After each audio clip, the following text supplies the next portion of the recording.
Have you done your homework? If yes, let's compare it. If no, well, do it now.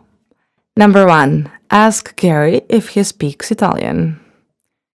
Gary, parli italiano? Hey, it's not formal. Formal would be Gary, parla italiano? Number 2. Count to 10. Okay, this is easy. 1, 2, 3, 4, 5, 6, 7, 8, 9, 10. Number 3. Say where you're from and what your nationality is. Well, for example, you could have said Io sono di Parigi, sono francese. Or Io sono di Mosca, sono russo. I don't know. Number 4.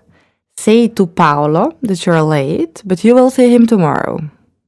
Paolo, sono in ritardo, ma ci vediamo domani. Number 5. Tell someone that you speak Italian and Russian. This one is easy. Io parlo italiano e russo. Number 6. Ask someone what his name is. Come ti chiami? Come ti chiami? And now do it formally. Come si chiama? Number 8. Tell someone that it is nice to meet him. And what would be the shorter version? Piacere di conoscerti, or simply piacere.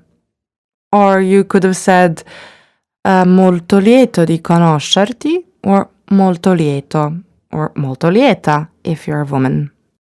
Explain to Giorgio that Paul speaks Italian, but he's American from New York.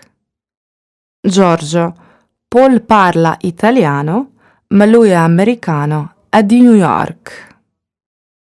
And number 10. Ask Mrs. Lombardi where she is from.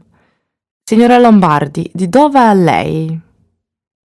That's it. Ci sentiamo.